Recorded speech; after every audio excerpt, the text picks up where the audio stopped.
Hi, welcome back to Cubs and Culture for January 30th, 2018.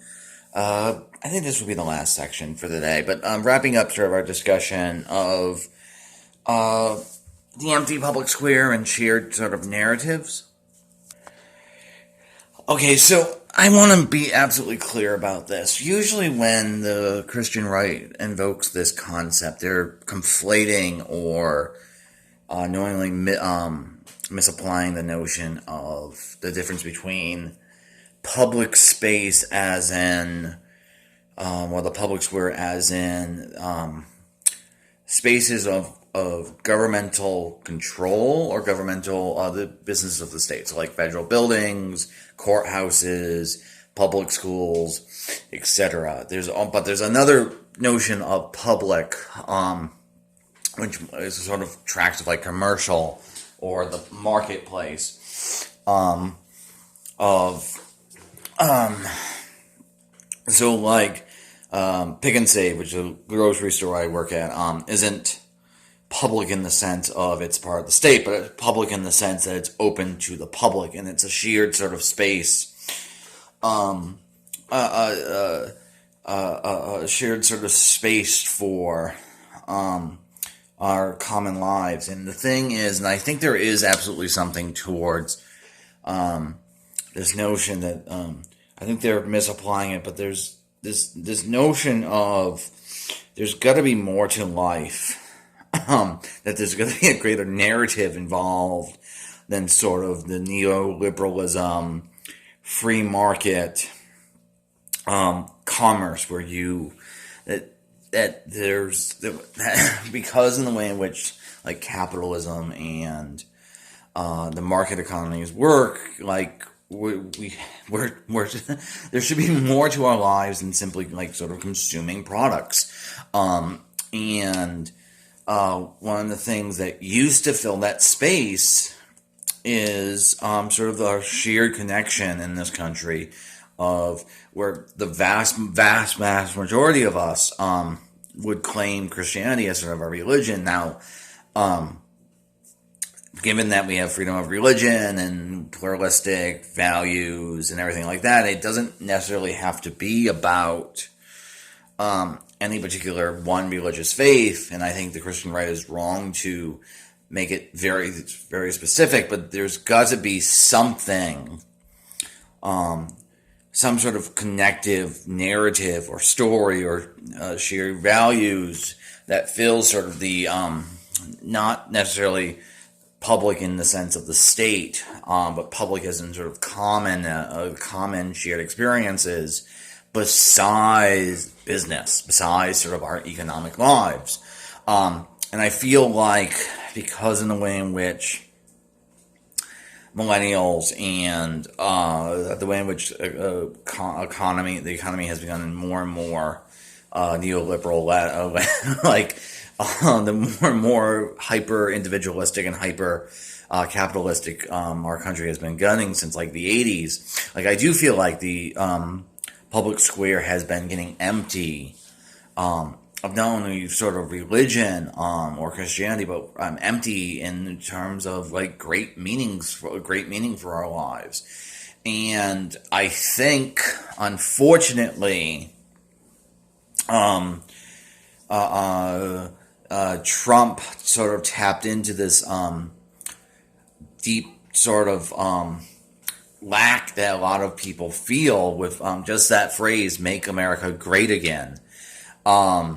Because it is that sort of a grand narrative. Join up for Team Trump and we can restore national honor, which is, this is, like I kind of hinted before, this is one half of sort of a fascistic narrative that people tell about needing to make their national glory happen again. Unfortunately, now in Trump's case, and I want to make this absolutely clear, Make America Great Again should actually probably be Make America White Again. So there absolutely is a racial element here. It might actually be the predominant element. I do not know. With that being said, there's also sort of tension or ways in which white Christian America, like Trump, is sort of their dying gasp. And I feel like that the connecting to "Make America Great Again" is sort of like sort of a primal yell. And again, is mostly racial, but there is another component about religious or shared sort of narratives or stories. And I want to contrast this with like "Make America Great Again." Is by far and large, Democrats sort of basically campaign on not big like stories. They kind of campaign like Clinton's campaign was deeply awful for a lot of reasons, including her own policy positions. But I think her message was forward or something like that. But there was no like. A lot of times, Democrats are like, well, I'll vote for me. Like if you care about schools, vote for me because I will have a great education policy. Here it is, X, Y, and Z. Or if you are a woman, I'll protect abortion rights. If you're a black person, I'll work on police brutality. And that sort of language is fine. And I'm absolutely in favor of policy positions used in that sort of rhetoric. When you do get into sort of the policy and the nitty gritty. So I wouldn't change, well, there are policies I would change for the Clinton campaign, but I wouldn't change her sort of orientation as being something of a policy wonk or anything like that. Like, that's fine. My problem, so it's not like what's there is good insofar as like rhetoric and campaigning, but they're missing. Clinton especially seems to be missing like this grand sort of story, this connection to something larger than ourselves besides the market forces that kind of rule our lives. So I don't understand why Clinton didn't campaign on the phrase "Make America Fair Again." Fair again, not great again, fair again. Other than the problematic thing that's implied that America was at one point fair, which it absolutely has not been, but whatever. We're talking like campaign rhetoric. And the thing is, this isn't sort of an idle speculation. Clinton, one of the reasons why she was one of the most disliked candidates of all time, and you can almost see Trump being elected as a failing on her part, not so much a success on his part, is she was constantly criticized for not being like personable. Now, obviously, some of this is absolutely cold code and discomfort around her being a woman, and it absolutely is sort of sexist about whether or not she doesn't smile enough. That's absolutely a sexist sentiment. But at the same time, a lot of people aren't motivated by policy details, and that's one thing I think people on the left don't quite understand is the average voter is a moron, and they don't vote rationally. The myth, the notion of a rational voter is basically it's a myth. The rational voter does not exist.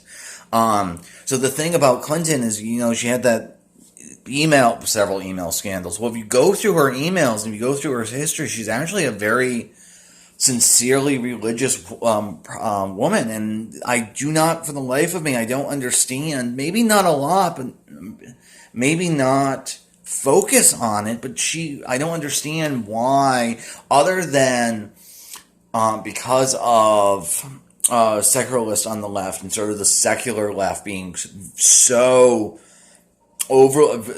hostile towards any form of religious expression, even if it can be translated, to use Rawls's term, into public reason, that they just feel uncomfortable with their candidates referencing God. I have no problem with a person saying, I support universal health care because of X, Y, and Z reasons, economically or practically, but also I just think everyone's a child of God and they should have health care. Like, that's a perfectly fine argument to me. I don't have a problem with people mentioning their religious beliefs. So, Clinton is very sincerely religious, and I don't understand why she didn't run some campaign ads. Maybe targeted campaign. Maybe you don't run it in like New York State, but why not Missouri or Wisconsin? Okay, and the only thing I can think of is there's this huge gap between the left and the right. Is the right, because of religion, has like it's a gap on meaning, or central sort of stories we tell ourselves. Like fundamentalist Christianity, in a lot of ways, is very damaging to people, but it's a cause to get behind. And the Democratic Party, now obviously, if you go further to the left, of like stuff like the Black Lives Movement, obviously that's a very meaningful, or the Civil Rights Movement, or the like that sort of great movements, activist movements, that does sort of fulfill the meaning for people on the left. So I'm really talking about like the centralist Democrats, where it is so like policy wonky, and sort of trading, you vote for us and we'll get you this. And the thing that really particularly bothers me is not only are people hostile, sort of the secular left, hostile to religion, is they're hostile in pointless ways. So like, here's the thing. I can't tell you the number of times I have seen arguments online in atheist spaces about Jesus of Nazareth not being a real person, because we don't have a lot of textual evidence outside the Bible. We have like 5 or 6 thing, and then the Bible itself clearly has fakery in it, like the tax and Luke didn't happen. But here's the thing. Jesus of Nazareth, that figure in history, like I'm going to actually, let me wrap this particular segment up because I'm going to run out of time. So see you next time because I'm at 12 minutes. Okay, one moment.